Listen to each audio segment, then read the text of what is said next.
घुमला पाहिजे. येळकोट येळकोट येळकोट येळकोट बिरोबाच्या नावानं बिरोबाच्या नावानं बाळूमामाच्या नावानं बाळूमामाच्या नावानं खंडोबाच्या नावानं पुण्यश्लोक अहिल्यादेवी होळकरांचा पुण्यश्लोक अहिल्यादेवी होळकरांचा सुभेदार मल्हारराव होळकरांचा महाराजा यशवंतराव होळकरांचा आरक्षण आमच्या हक्काचं आरक्षण आमच्या हक्काचं. आता कसा आवाज झाला बघा.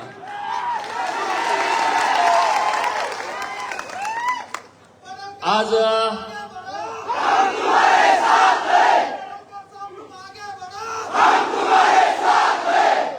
आपल्या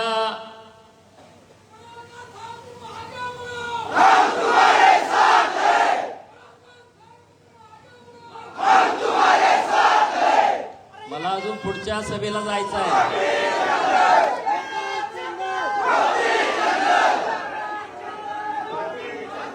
गेल्या 70 वर्षांपासून ज्या प्रश्नावरती आपला समाज झगडतोय, लढतोय, संघर्ष करतोय,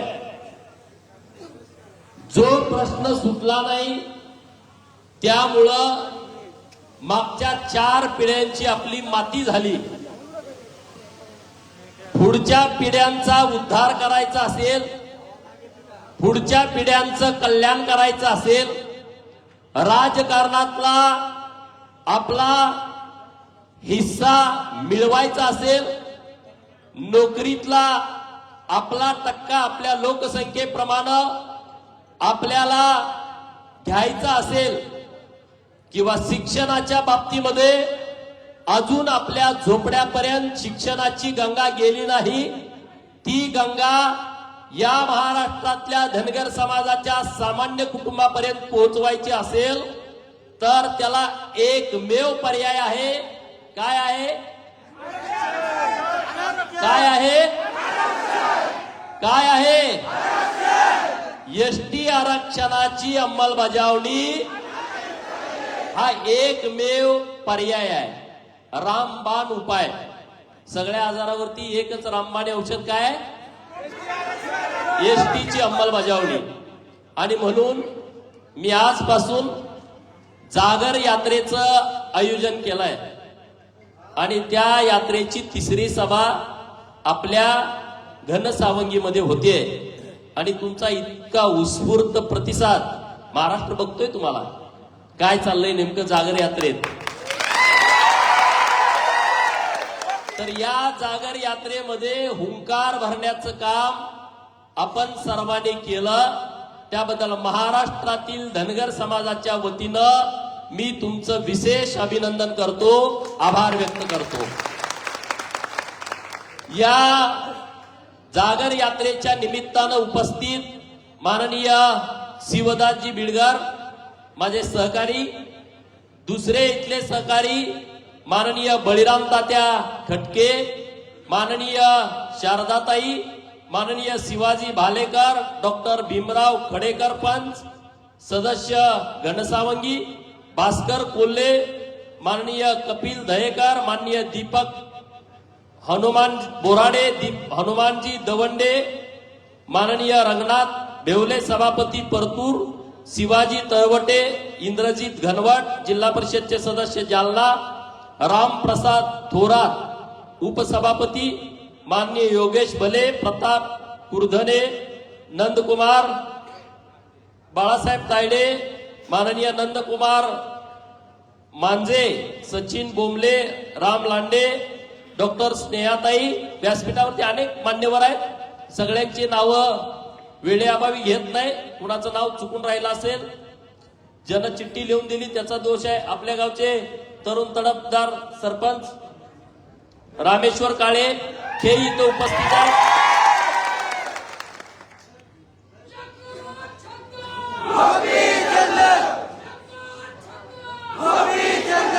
रामेश्वर काळे टाकळी सरपंच चुकून नाव राहिलं तर व्यासपीठावरती उपस्थित सर्व मान्यवर आणि तुम्ही सर्वजण धनगर आरक्षणाची अंमलबजावणी झाली पाहिजे यासाठी नेहमी संघर्ष करणारे माझ्या समाजाचे सर्व वडीलधारी मंडळी, युवक मित्र, सर्वांना माझा मानाचा जय मल्हार.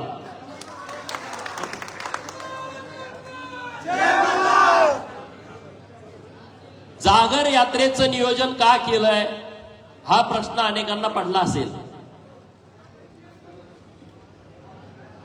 कारण मी इकडं जागर यात्रा घोषित केली, तिकडं लांडग्याची पिल्ल विष पेरायला सुरू झाली महाराष्ट्रभर.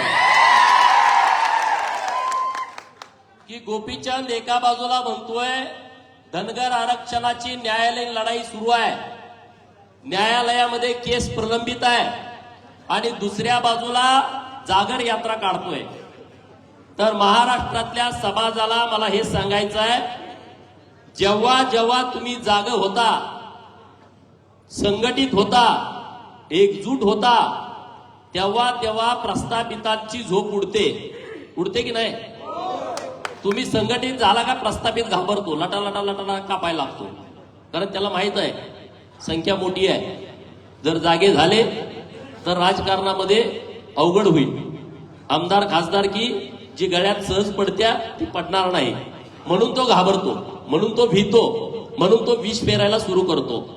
आजच्या जागर यात्रेचं नियोजन करण्याचं कारण हे आहे, महाराष्ट्र सरकार धनगर समाजाच्या आरक्षणाच्या बाबतीमध्ये न्यायालयीन जी केस चालू आहे त्यामध्ये अत्यंत जोरदारपणे आपल्याला मदत करताय. न्यायालयामध्ये जी आपली केस सुरू आहे त्यामध्ये पहिल्यांदा 2019ला या राज्यात धनगर जमात अस्तित्वात नाही आहे, ते धनगर आहे हे ऍफिडेव्हिट घालून दिलं त्यांनी हायकोर्टामध्ये. त्याच्यानंतर 2.5 वर्ष सरकार गेलं, आपली तारीख चालली नाही, तिथं कोणी सरकारनं आपल्याला सपोर्ट केला नाही. आता 2022ला एक ऍफिडेव्हिट सरकारच्या वतीनं घातलंय, 2023ला एक ऍफिडेव्हिट घातलाय.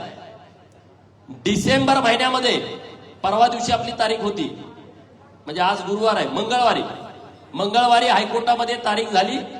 तर कोर्टानं 8 डिसेंबर, 11 डिसेंबर आणि 15 डिसेंबर, किती 8, 11 आणि 15 डिसेंबर, आज तारीख किती आहे 12 ऑक्टोबर, म्हणजे 12 नोव्हेंबर आणि 2 महिने, 8, 11 आणि 15 तारखेला कोर्टानं महाराष्ट्रातल्या धनगर समाजाच्या आरक्षणाची अंतिम सुनावणी लावली आहे.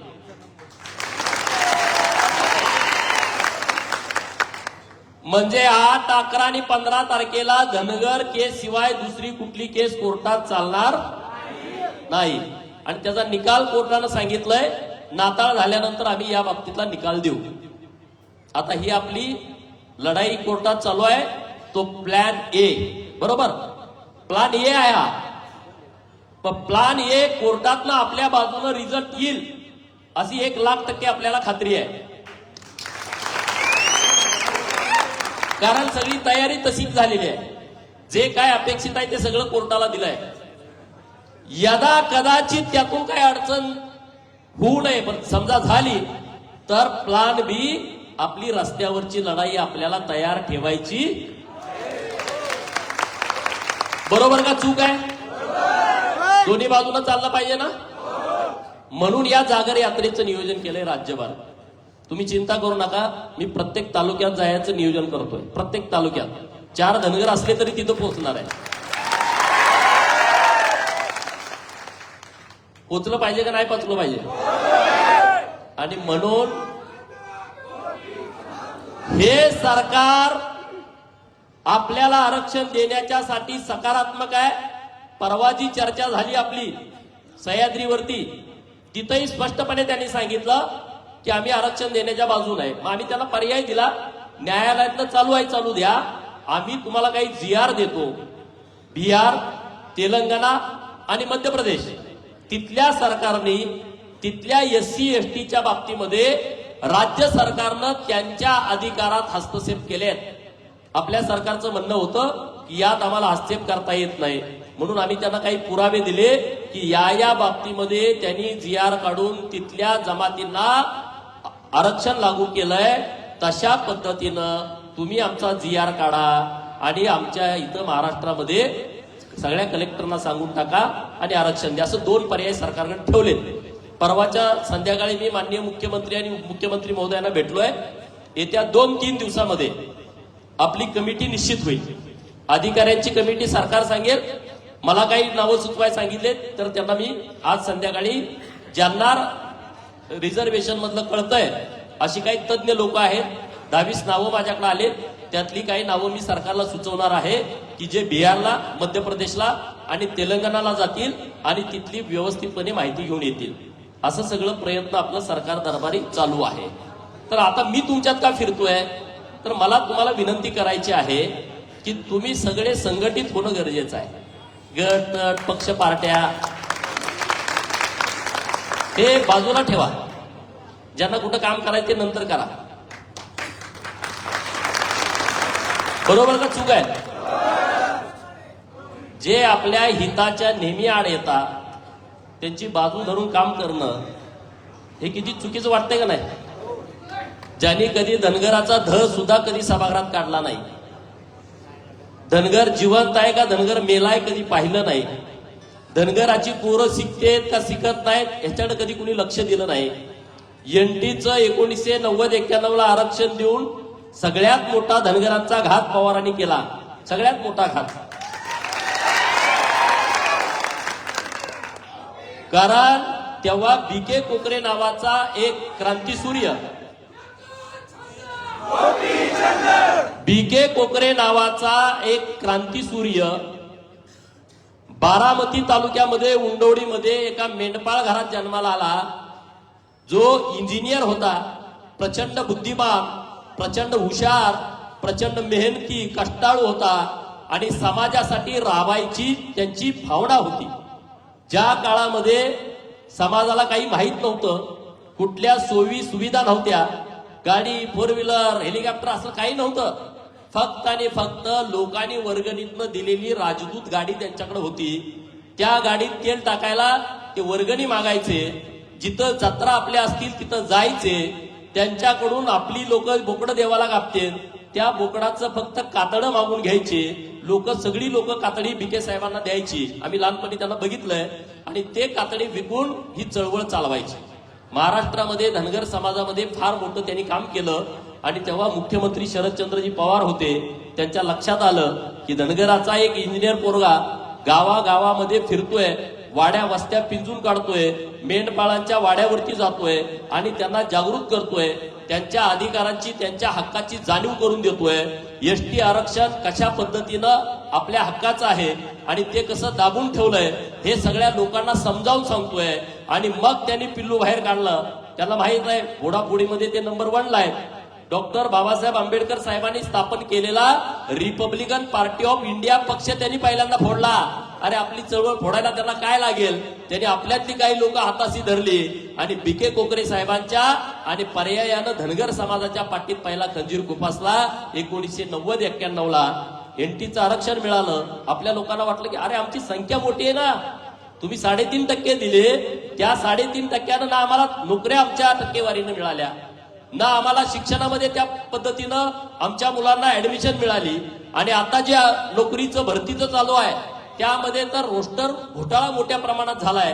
किती जरी 2 लाख नोकरदारांची भरती निघाली तर तुमच्या वाट्याला ते काही येऊ देत नाहीत. त्याचं बरोबर प्लॅन केलंय त्यांनी. 30,000 शिक्षकाची भरती निघाली, 1,050 शिक्षक आपले भरायला पाहिजेत, त्यांनी 300चा आकडा काढलाय. कितीचा अन्याय मोठा, 600, 750चा 700चा अन्याय, 750चा अन्याय केलाय. हे बघणार कोण? आम्ही म्हणतोय आम्हाला आरक्षण आहे, अरे NTनं आपलं काहीच मिळालं नाही. आणि म्हणून आपली मागणी आहे की ST अंमलबजावणी झाली पाहिजे. जे सरकार आपल्या बाजूने द्यायचा विचार करताय, अरे आपण ताकद उभा करू ना. आता राज्यामध्ये असं वातावरण केलं जातंय, धनगरांना आरक्षण दिलं तर आदिवासी नाराज होईल. अरे आदिवासीचं आमचं भांडणच नाही. आदिवासी गरीब आहे, रानावनात राहतोय, दऱ्याखोऱ्यामध्ये राहतोय, जंगलात राहतोय. माझा मेंढपाळ कुठं राहतो? सिटीत राहतो का? आम्ही पण जंगलात राहतो, आम्ही रानावनात राहतो. त्यामुळं आदिवासींचा आम्हाला विरोध असायचं कारण नाही. ते आमचे भाऊबंद आहेत, आम्ही आदिवासी आहोत, ते आदिवासी आहोत. आणि त्यामुळं आमच्यामध्ये वाद लावण्याचा कुणी प्रयत्न करत असेल तर इथून पुढच्या काळामध्ये तो खपवून घेतला जाणार नाही. परंतु आपण सगळ्यांनी जागरूकपणे या सगळ्या विषयाकडे बघितलं पाहिजे. हे 2-3 महिन्याचा काळ फार महत्वाचा आहे आपल्यासाठी. घरात बसून जनावराकडे आहे, मेंढराकडे आहे, बैलाकडे आहे, सासरवाडीला गेलोय, मेवणी घरी आल्या, बोकड कापलंय, हे यात अडकू नका. थोडे दिवस जरा वेळ द्या. तुम्ही सगळ्यांनी वेळ दिला ना, हे होऊन जाईल. ताकदीनं बाहेर पडलं पाहिजे ना. अरे 1% लोक बाहेर पडली तेव्हा एवढे आहेत, सगळी पडल्यावरती काय होईल बाहेर? 1% फक्त लोक बाहेर पडतात. किती लोक बाहेर पडतात? 1%. 100% पडले तर काय होईल? अरे किंमत मिळेल, तुम्हाला सन्मान मिळेल, राजे होचाल राजे. हा समजून घ्या विषय नीट. हा राजकारणाचा विषय नीटपणे समजून घ्या. तर ते आम्हाला नको, ते आमचं काम नाही. डोक्यातनं काढून टाका ना. पुण्यश्लोक अहिल्यादेवींचा फोटो आपण पुजतो. ज्या माऊलींनी सुभेदार मल्हारराव होळकर यांच्या पश्चात त्यांचे पती शूरवीर खंडेराव होळकर यांच्या पश्चात काय राज्यकारभार सांभाळला. जगभर अभ्यास करते, त्यांच्यावरती नाव काढतंय. एक महिला म्हणून ताकदीनं लढल्या, आदर्श घालून दिला. अरे किती राजे झालेत या देशामध्ये, कितीतरी राजे होऊन गेलेत. काही मोजक्या लोकांचं नाव काय? छत्रपती शिवाजी महाराज, पुण्यश्लोक अहिल्यादेवी, महाराजा यशवंतराव होळकर, सुभेदार मल्हारराव होळकर, एवढीच नावं काय येतात पुढं? सगळ्यांची नावं काय आली नाहीत? याचा विचार तुम्ही सगळ्यांनी केला पाहिजे मित्रांनो. आणि म्हणून तुम्हाला सगळ्यांना सांगतोय, आता ही लढाईची वेळ आली आहे. घरात बसायची वेळ नाही आहे, ही लढाईची वेळ आहे, ताकदीनं लढायची वेळ आहे. आज तुम्ही लढला ना, पुढच्या पिढींचं कल्याण होईल, पुढच्या पिढींचं कल्याण होईल. या सभागृहात बसलेला एखादा पोरगा, या सभागृहात बसलेला एखादा पोरगा, मी जबाबदारीनं बोलतोय, या मतदारसंघाचा आमदार होऊ शकतो. इतकी ताकद एसटी आरक्षणामध्ये आहे, इतकी ताकद आहे या रिझर्वेशन मध्ये. का नाहीत आमचे खासदार? आम्ही सांगतो आमची संख्या एवढी मोठी. अरे काय करणार संख्या असून? त्याचं काय लोणचं घालणार? काय करणार आहे? प्रत्येकाने बाजूला 1.5 कोटी आहे, 2 कोटी आहे, फायदा काय? किती आहेत आमदार, किती आहेत खासदार, किती आहेत मंत्री? काय आहे? काय तुमच्या पदरामध्ये? एक ह्याच्या मागे पळणार, एक त्याच्या मागे पळणार, एक त्याच्या मागे पळणार. एक भाऊ तिकडे गेला का लगेच एक दुसरा आपोआप दुसरीकडे जाणार. हे कुठंपर्यंत? यांना आपलं हित होणार नाही, यांना आपलं कल्याण होणार नाही. आणि म्हणून तुम्हाला माझी हात जोडून विनंती आहे, आरक्षणाची लढाई अंतिम टप्प्यात आली आहे. अंतिम टप्प्यामध्ये आरक्षणाची लढाई आली आहे. महाराष्ट्रातल्या प्रत्येक धनगराच्या पोरानं रस्त्यावरती येण्याची तयारी ठेवली पाहिजे.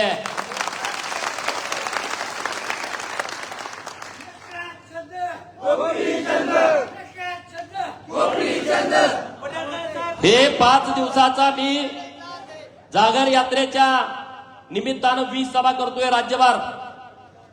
22 तारखेला आपला दसरा मेळावा आहे आरेवाडीला. कुणाकुणाला माहित आहे आरेवाडीला दसरा मेळावा असतो? कोण कोण येणार आहे या वर्षी दसरा मेळाव्याला आरेवाडीला? तुम्ही सगळे आलं पाहिजे. अरे तुम्ही आला तर रेकॉर्ड ब्रेक होईल ना. मी एकटा वरून काय करणार आहे?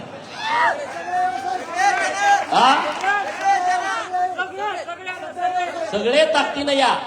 आज इथं लोक नाहीत त्यांनाही सांगा, आणि आपल्या माय माऊल्यांना घेऊन या, घरातल्यांना घेऊन या. त्यांना एकदा कळू दे काय चाललंय जगात, काय परिस्थिती आहे, कुणी अन्याय केलाय, किती अन्याय झालाय. एकदा आमच्या माऊलींच्या मनामध्ये ते रुजलं ना, मोठ्या प्रमाणात परिवर्तन होऊ जातं. आपण सकाळ दुपार संध्याकाळ काय भूमिका घेतो.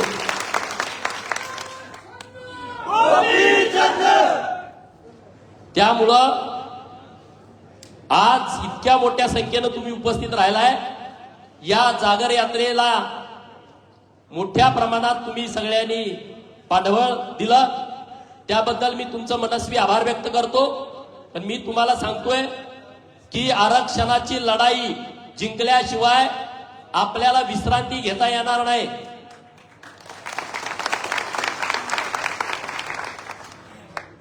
आणि त्या लढाईसाठी मी ताकदीनं राज्यभर फिरतोय. मी तुम्हाला सांगितलं, मागच्या सभेत पण सांगितलं की मी रोखठोक बोलतो, भूमिका स्पष्ट मांडतो, समाजाच्या हिताची भूमिका मांडतो. कुणाला बरं वाटल कुणाला वाईट वाटल याचा मी विचार करत नाही.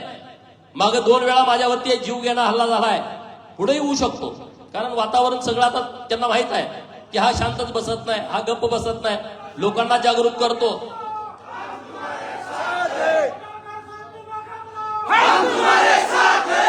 त्यामुळं काही घडू शकतं, पण मी त्या गोष्टीला भीक घालत नाही. माझं काही बरं वाईट होऊ द्या त्याच्याशी फिकीर नाही, परंतु ही चळवळ थांबली नाही पाहिजे. ही चळवळ ताकदीनं पुढे गेली पाहिजे. जोपर्यंत एसटीचा दाखला मिळत नाही, एसटीचा दाखला जोपर्यंत मिळत नाही तोपर्यंत आपल्याला शांत झोप लागली पाहिजे. इतकी ताकद आहे हो आरक्षणामध्ये. आज आमच्या मुलांना ओपन पेक्षा जास्त मार्क पडली तरी ऍडमिशन मिळत नाही, असं कधी कधी होतं कुठल्या कुठल्या ऍडमिशनला. आणि ओपन मध्ये आणि आपल्यामध्ये जास्त फरक नाही आहे, मार्कचा 1-2 मार्कचा फरक आहे. काय उपयोग झाला नाही म्हणून मी म्हणतोय एनटीचा आम्हाला काही उपयोग झाला नाही. आणि म्हणून आपल्याला एसटी आरक्षणाची अंमलबजावणी हे आमच्यासाठी फार महत्वाचं आहे. नाहीतर आम्ही आमदार झालो, आम्ही मंत्री झालो, यानं फार समाजाचं कल्याण होणार नाही. राजकारणात पदं येतात पदं जातात, हे माझ्यासाठी फार महत्वाचं नाही आहे. समाजाचं रिझर्वेशन मिळणं, मिळवणं, मिळवून घेणं, हिसकावून घेणं हे फार महत्वाचं आहे. आणि ते करण्यासाठी आज आम्ही राज्यभर फिरतोय.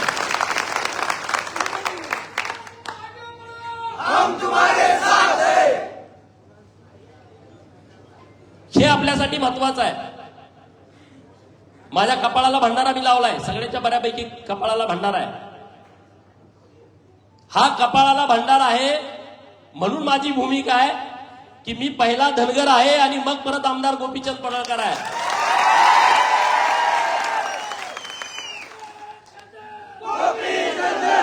या भंडाऱ्यात इतकी ताकद आहे, या भंडाऱ्यामध्ये इतकी क्षमता आहे. हा भंडारा आपल्या सगळ्यांना एकत्रित जोडू शकतो. हा खंडेरायाच्या जेजुरीचा भंडारा आहे. जेजुरीचं कुलदैवत हे महाराष्ट्रातल्या ओबीसीना, मायनर ओबीसीना आणि भटक्या विमुक्तांचं कुलदैवत आहे.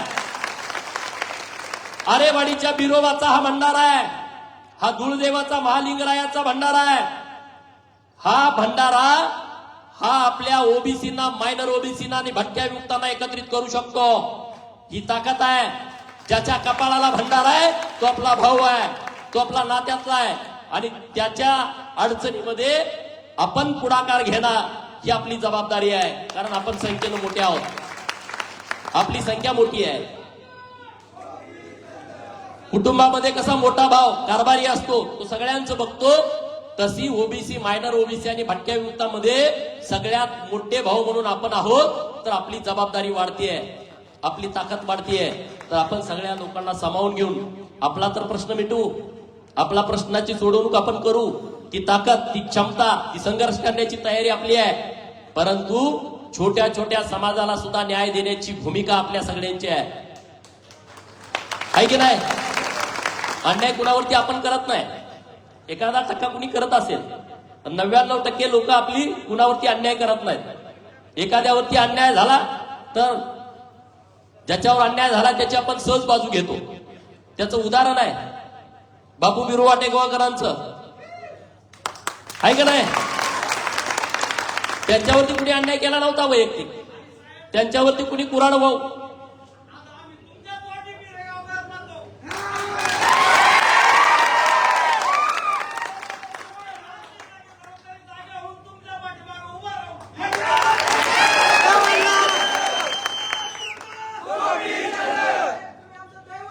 तुम्ही सगळे माझ्या बरोबर आहात म्हणून मी ताकदीने लढतोय ना. मी कुणालाही अंगावरती काय घेतोय? मी काय पहिलवान आहे का? तुम्ही सगळे आहे ना माझ्या बरोबर. आणि त्यांनाही माहित आहे याला काही करून चालत नाही. त्याच्या केसाला धक्का लागला तर त्यांच्या टाळूला केस राहत नाहीत, हे त्यांना माहित आहे सगळ्या लोकांना.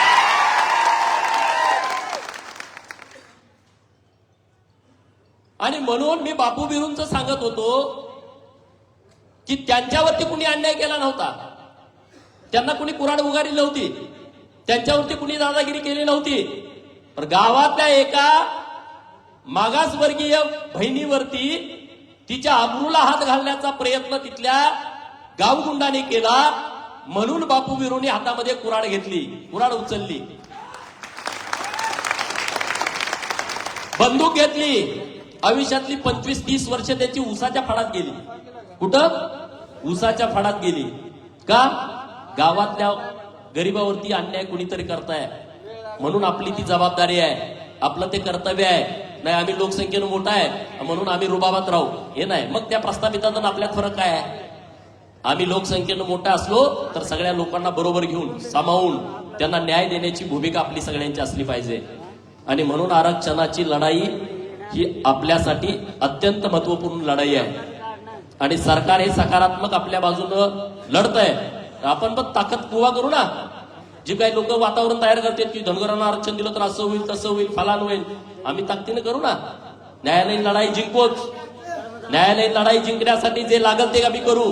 पण जर नाही जिंकली तर रस्त्यावरची लढाई करून सरकारला आरक्षण अंमलबजावणी करण्यासाठी भाग पाडू. हे 2 विषय आपण लक्षात ठेवले पाहिजे. मी बोलतोय ते योग्य आहे का अयोग्य आहे? त्यामुळे बऱ्याच जणांच्या झोपा उडलीत. मी आज बाहेर पडलोय, अरे कसा काय करतोय, काय करतोय, याचं काय चाललंय. माझं काही चाललेलं नाही. माझं हेच चाललंय, लोकांना जागा करायचं, गावागावात जायचं, हेवे दावे आपल्यातले मिटवून टाकायचे, संघर्ष आपल्यातला कमी करून टाकायचा आणि एकच संघटन राज्यभरामध्ये मजबूत करायचं. आणि त्या संघटनेच्या जोरावरती आपल्या हक्क आणि अधिकार ज्याच्यावरती गेली अनेक वर्ष गदा आली आहे ते हक्क आणि अधिकार मिळवायचे. हा एकमेव माझा हेतू आहे. म्हणून महाराष्ट्रभर मी फिरतोय. त्यामुळे मी आता जास्तीचं काही बोलत नाही. पुढे अजून पिंपरी राजाला सभा आहे आणि आता आम्ही बाय रोड तिकडे जाणार आहे. लोक तिकडे वाट बघताय. पण मी तुम्हाला सांगतो 22 तारखेला तुम्ही ताकदीनं आरेवाडीला या. लय महत्वाचा विषय आहे. माझा निरोप सगळ्या लोकांना सांगा. आरेवाडीला येण्याच्या संदर्भातला लोकांना आरेवाडीला कसल्याही परिस्थितीत घेऊन या. मी काही वाक्य बोलतो ती वाक्य माझ्या पाठीमागे म्हणा. ढोलावाला मारू थाप, ढोलावर मारू थाप, जोरात म्हणा ना. ढोलावर मारू थाप, अन्यायाचा करू हिसाब. ढोलावर मारू थाप, अन्यायाचा करू हिसाब. ढोलावर मारू थाप, अन्यायाचा करू हिसाब. लांडग्यावर उगारू काठी, धनगर आरक्षणासाठी. लांडग्यावरती उगारू काठी, धनगर आरक्षणासाठी. एअरपोर्ट जय मल्हार. हॅलो